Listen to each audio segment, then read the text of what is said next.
నమస్తే, welcome to BCN news. నా పేరు మానస. ముందుగా ముఖ్యాంశాలు. తిరుమలలో 2014 నుండి పక్కాగా సాగుతున్న టెండర్ల వ్యవస్థను వైసీపీ ప్రభుత్వం తుంగలో తొక్కిందన్న మంత్రి ఆనం. నిబంధనలు 5 నెలల వ్యవధిలోనే సడలించారని విమర్శ.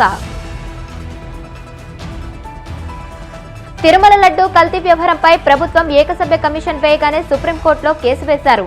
వైసీపీ నేతలపై ధ్వజమెత్తిన ఎమ్మెల్యే జ్యోతుల నెహ్రూ. తిరుమల లడ్డూ నెయ్యి అంశంపై ప్రభుత్వం చేసిన చర్చ అంతా జగన్ పై రాజకీయంగా బురద చెల్లడానికే. విమర్శలు గుప్పించిన మాజీ మంత్రి పేర్ని నాని. మంగళగిరి జనసేన పార్టీ కార్యాలయంలో జనవాణి కార్యక్రమం. ప్రజల నుంచి అర్జీలు స్వీకరించిన Srikakulam urban development authority chairman Korikana Ravikumar.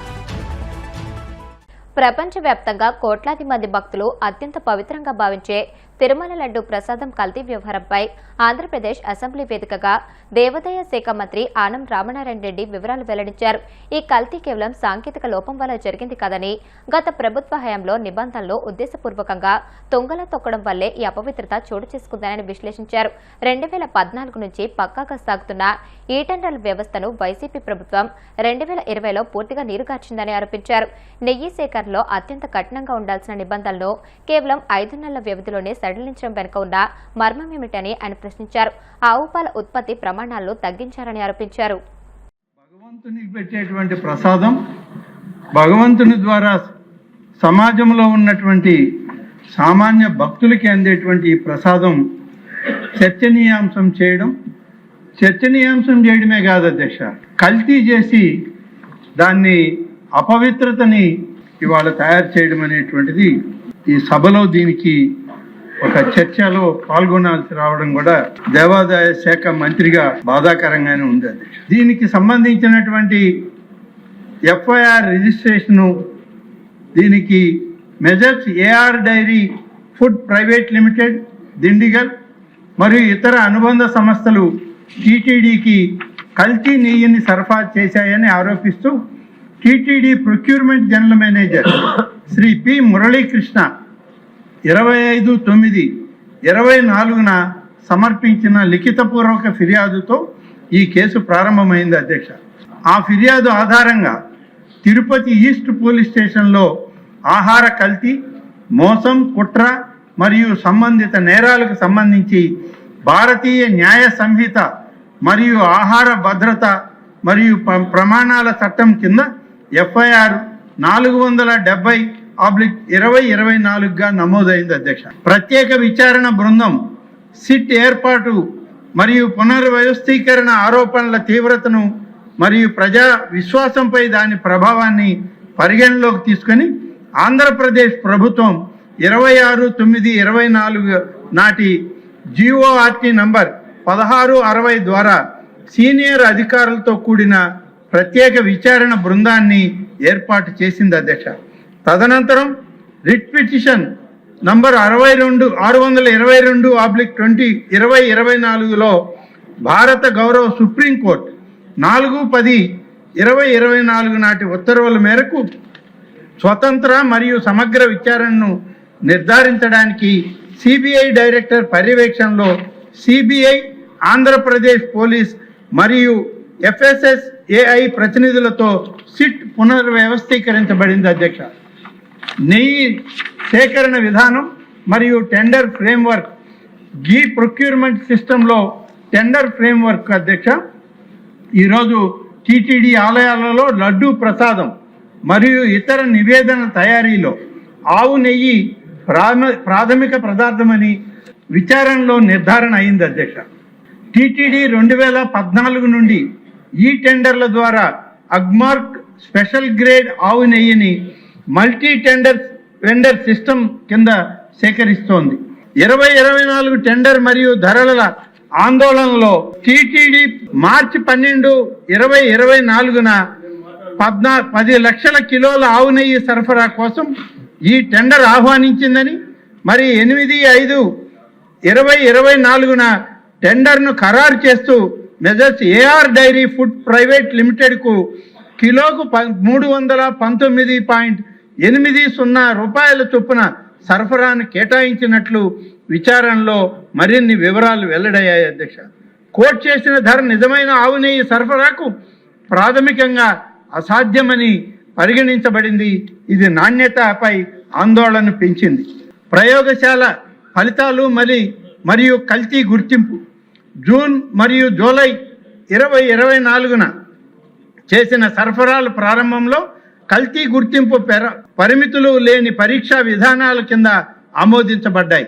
తదనంతరం నమూనాలను ఎన్డీడీపీ కాఫ్ ప్రయోగశాలకు పంపగా అక్కడ నెయ్యిలో వనస్పతి మరియు జంతువుల కొవ్వులతో కల్తీ జరిగినట్లు నివేదించబడింది. ఈ ఫలితాలు సేకరణ, సరఫరా గొలుసు మరియు తయారీ ప్రక్రియలపై వివరణాత్మక విచారణకు దారితీశాయి అధ్యక్ష. పనితీరు మరియు నేరపూరిత కుట్ర, ఫోర్జరీ పత్రాల సమర్పణ, ఉత్పత్తి సామర్థ్యంపై తప్పుడు సమాచారం మరియు సేకరణ రికార్డుల తారుమారు ద్వారా టీటీడీ టెండర్లను దక్కించుకోవడానికి పలువురు నిందితుల మధ్య నేరపూరిత కుట్ర ఉన్నట్లు సిట్ నిర్ధారించింది అధ్యక్ష. పామాయిల్, పామ్ కర్నల్ ఆయిల్ మరియు పామోలిన్తో పాటు బెటా కెరోటిన్, ఫ్లేవరింగ్ ఏజెంట్లు మరియు ఇతర రసాయనాలను ఉపయోగించి అసలు నెయ్యి రుచి, వాసనను పోలి ఉండే విధంగా కల్తీ నెయ్యిని తయారు చేసినట్టు విచారణలో వెల్లడైంది అధ్యక్ష. మరియు కొనసాగుతున్న విచారణ ఫలితాలు జవాబుదారీతనం, వ్యవస్థాగత సంస్కరణలు మరియు సేకరణ ప్రక్రియల బలోపేతంపై తదుపరి ప్రభుత్వ చర్యలకు మార్గనిర్దేశం చేస్తాయి. ప్రజా విశ్వాసాన్ని మరియు సంస్థాగత విశ్వసనీయతను కాపాడడానికి పారదర్శకత, సాంకేతిక సమగ్రత మరియు ఆహార భద్రతా ప్రమాణాలకు కట్టుబడి ఉండడం చాలా కీలకం. కల్తీ నెయ్యిపై సిట్ విచారణ పూర్తిస్థాయిలో జరగలేదని జగ్గంపేట ఎమ్మెల్యే జ్యోతుల నెహ్రూ పేర్కొన్నారు. వెంకటేశ్వర స్వామికి సుబ్రహ్మణ్య స్వామి అపచారం చేశారని అన్నారు. ప్రభుత్వం ఏకసభ్య కమిషన్ వేయగానే సుప్రీంకోర్టులో కేసు వేశారని, దానికి కారణం జగన్ అని అన్నారు. ప్రస్తుతం టీటీడీకు సరిపడా నెయ్యి సరఫరా చేసే సామర్థ్యం డైరీలకు సరిపోకపోవడంతో 1500 కిలోమీటర్లకు పైగా ఉన్న డైరీలకు అవకాశం కల్పించామని అన్నారు. ఇందులో ఇందాపూర్ డైరీ వచ్చిందని, మంచినీరు సరఫరా చేసేలా ఉంటే బోలేబాబా డైరీ కూడా రావచ్చని అన్నారు. ఇప్పుడు తప్పు జరిగితే మేమే బాధ్యులమని, నాడు తప్పు జరిగినప్పుడు బాధ్యత అప్పటి వారికి ఉండాలని అన్నారు. నెయ్యి కల్తీ అంటున్నారు అధ్యక్ష, అది కరెక్ట్ కాదు. కానీ నెయ్యి కల్తీ కాలా. ఇక్కడ జరిగింది ఏంటంటే, ఒక పదార్థాన్ని సృష్టించి దాన్ని రకరకాల వీటిలతో తీసుకొచ్చి నెయ్యిగా మనకు చూపెట్టి వాళ్ళ లడ్డూలు తయారు చేసి మనకి అందించినటువంటి పరిస్థితి అధ్యక్ష. అసలు నెయ్యే లేదు, అసలు పాలు లేదు, పాలు లేదు, నెయ్యి లేదు. సుబ్బారెడ్డి గారు చెప్పగానే చెప్పాడు పాపం తప్పులు జరిగాయని చెప్పేసారు. అయితే ఆ తప్పులు నాకు తెలియకుండా జరిగాయంటున్నాడు. శాసనసభలో ఆ చైర్లో మీరు కూర్చున్న తర్వాత మీ అనుమతి లేకుండా మేము మాట్లాడేటటువంటి పరిస్థితి ఉంటుంది అధ్యక్ష. తప్పుగా మాట్లాడినా రైట్ గా మాట్లాడినా మీకు తెలుస్తుంది. దాని మీద చర్య మీరు తీసుకోవాల్సినటువంటి అవసరం ఉంటుంది. అదే పరిస్థితి అక్కడ చైర్మన్ గా సుబ్బారెడ్డి గారు ఉన్నప్పుడు కానీ, కరుణాకర్ రెడ్డి గారు ఉన్నప్పుడు కానీ జరిగినటువంటి ఈ తతంగానికి అంతటికీ కూడా పూర్తి బాధ్యత వాళ్ళిద్దరూ వహించాల్సినటువంటి అవసరం ఉంటుంది అన్నది నా భావన. సుబ్రహ్మణ్య స్వామి గారు అని చెప్పేసి చాలా పొద్దుట లేచి మనం దండం పెట్టుకోవచ్చు, అంత సీనియర్ నాయకుడు నాయకు. కానీ పాపం తిరుపతి వెంకటేశ్వర స్వామి మీద ఆయనకి ఎందుకు భక్తి లేదో నాకు అర్థం కావట్లే, నమ్మకం లేదో, విశ్వాసం లేదో తెలియటం లేదు. అంటే సభలో లేనటువంటి వ్యక్తి పేరు ఉచ్చరించకూడదు అనేటటువంటి నిబంధన ఉన్నప్పటికీ కూడా ఆ నిబంధనకి శిక్షార్హుడు అవుతూ కూడా నేను మాట్లాడదలుచుకున్నాను అధ్యక్ష. ఎందుకంటే అంత అపచారం చేశాడు ఆయన. ఇక్కడ ఆంధ్ర రాష్ట్ర ప్రభుత్వం సిట్ యొక్క రిపోర్టును చూసుకుని ఇక్కడ అసలైనటువంటి దొంగలు బయటికి రాలేదు, పరిపాలనా విధానంలో ఉన్నటువంటి లోపాలను ఎత్తి చూపలేదు సిట్టు అనేటటువంటి ఆలోచనతోటి ఒక ఏకసభ్య కమిషన్ వేస్తే దాన్ని అడ్డుకోవడానికి ప్రయత్నం చేశాడు అధ్యక్ష. ఇది ఎంత దారుణం అండి. ఏం పోయిందబ్బా ఆయనకి? వాస్తవాలు బయటికి తీస్తే నిజంగా బాధ్యులు కాకపోతే కాదని చెప్తారు, బాధ్యులైతే బాధ్యులని చెప్తారు. దానికి కారణం ఎవరు అధ్యక్ష? మాజీ ముఖ్యమంత్రి వాడు, నేటి పులివెందుల శాసనసభ్యుడు, చాలా ఇద్దరు మిత్రులు అధ్యక్ష. ఎందుకంటే నాకు తెలుసు, ఆయన పక్కన నేను చాలా రోజులు పనిచేశాను, మీరు ఉన్నారు, మనమంతా కలిసి పనిచేసాం.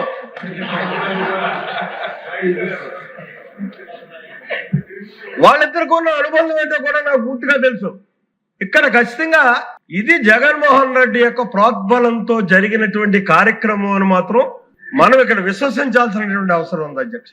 దొంగ దొంగ దొంగ అన్నట్టుగా ఈ 4-5 రోజులు బట్టి కూడా శాసన మండలిలో జరుగుతున్నటువంటి భోగోతం ఎంత తప్పిదం అధ్యక్ష. అది మనం పెద్దల సభ అంటాం అధ్యక్ష. దాన్ని అక్కడ ఉండేటటువంటి ప్రతి సభ్యుడిని కూడా గౌరవిస్తాం మనసావాచ. అటువంటి సభలో ఈ 5 రోజులు చూసుకున్నట్టయితే ఇది అతి కీలకమైనటువంటి బడ్జెట్ సమావేశాలు అధ్యక్ష.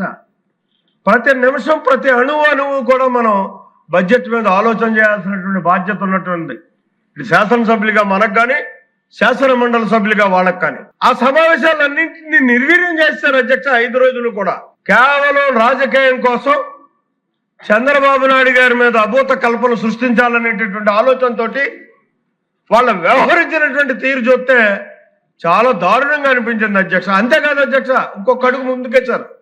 సెక్యులర్ వ్యవస్థనే మంట కలిపారు అధ్యక్ష. అసలు ఇక్కడ మతాల గురించి కానీ మతపరమైనటువంటి అంశాల మీద కానీ మనం ఎంత తక్కువగా మాట్లాడుకుంటే అంత సెక్యులర్ వ్యవస్థను మనం పరిరక్షించిన వాళ్ళు అవుతాం అధ్యక్ష.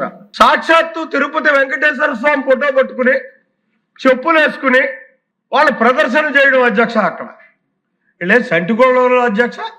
మన మహాత్మా సింగ్ అసెంబ్లీ జరిగింది. 10-12 ఏళ్ళ పిల్లలు వచ్చి చెప్పారు, చక్కగా చూస్తుంటే ఆశ్చర్యం వేసింది వాళ్ళు చూసి. వాళ్ళు మాట్లాడేటటువంటి తీరు చూస్తుంటే ఆ మాత్రం జ్ఞానం కూడా లేదండి వాళ్ళకి. తిరుపతి వెంకటేశ్వర స్వామిని రాజకీయం కోసం అపవిత్రం చేసినటువంటి విధానానికి ఖచ్చితంగా మనం చెప్పెట్టాల్సినటువంటి అవసరం ఉంది అధ్యక్ష. ఇక్కడ ఒక లడ్డూతోటే కాదు అధ్యక్ష, వాళ్ళు చేసేటటువంటి ప్రతి దాన్ని కూడా మనం ఇవాళ ప్రజలకు చెప్పాల్సినటువంటి బాధ్యత మన మీద ఉంది అని చెప్పేసి మనం చేసుకుంటున్నాం అధ్యక్ష. వాళ్ళు చెప్తున్నారు అధ్యక్ష, హిందాపూర్ గురించి మాట్లాడుతున్నారు. దానికి నేను ఒక సభ్యుడిగా, పర్చేజింగ్ కమిటీ సభ్యుడిగా నేను కూడా ఉన్నాను. ఆ విధానాన్ని చేయాల్సినటువంటి పరిస్థితుల్లో కేవలం మనకు అక్కడ 20 లక్షల కేజీల నెయ్యి కావాల్సి వస్తే 10 లక్షల ప్రొక్యూర్ అయ్యేటటువంటి పరిస్థితుల్లో తప్పనిసరి పరిస్థితుల్లో మేము 1500 దాటి డైరీలు ఏమన్నా వచ్చినట్టయితే వాటిని తీసుకోండి అని చెప్పేసి ఒక చిన్న మార్పు చేసినటువంటి సంఘటనల ద్వారా వచ్చినటువంటి ఇందాపూర్ డైరీ అధ్యక్ష. అది ఇందాపూర్కే కాదు, ఈ దేశంలో ఉన్నటువంటి అన్ని డైరీస్ రావచ్చు. నిజంగా మంచి నెయ్యినే వారు సరఫరా చేస్తుంటే బోలోబాబా కూడా రావచ్చు మేము ఇచ్చినటువంటి అవకాశానికి. రాలేదు అధ్యక్ష. ఎందుకు రాలేదంటే వాళ్ళ ఆటలు సాగవు. ఇక్కడ ఉన్నటువంటి బోర్డు, చంద్రబాబు నాయకత్వంలో ఉన్నటువంటి బోర్డు ఒక నిబద్ధతతోటి నిష్పక్షపాతంగా వ్యవహరించేటటువంటి బోర్డు కాబట్టి రాలా. కలియుగ దైవం శ్రీ వెంకటేశ్వర స్వామి అంటే భయం లేకుండా కూటమి ప్రభుత్వం అసెంబ్లీని అబద్దాలకు వేదికగా మార్చుకుందని మాజీ మంత్రి పేర్ని నాని తీవ్రస్థాయిలో ధ్వజమెత్తారు. తిరుమల లడ్డూ నెయ్యి అంశంపై ప్రభుత్వం చేసిన రచ్చ అంతా వైఎస్ జగన్ పై రాజకీయంగా బురద చల్లడానికేనని ఆయన స్పష్టం చేశారు. తాడేపల్లిలోని వైసీపీ కేంద్ర కార్యాలయంలో ఆయన మీడియాతో మాట్లాడుతూ హెరిటేజ్, ఇందాపూర్ డైరీల మధ్య ఉన్న అక్రమ సంబంధాల్లో కప్పిపుచ్చడానికే 5 రోజులు తాత్సారం చేసి ఇవాళ లడ్డూ వివాదాన్ని తెరపైకి తెచ్చారని స్పష్టం చేశారు. గతంలో లడ్డూలో జంతు కొవ్వు కలిసిందని గొగ్గోలు పెట్టిన చంద్రబాబు, పవన్ కళ్యాణ్ అసెంబ్లీలో మాత్రం కల్తీ జరిగిందంటూ మాట మార్చడం వారి ద్వంద్వనీతికి నిదర్శనమని మండిపడ్డారు.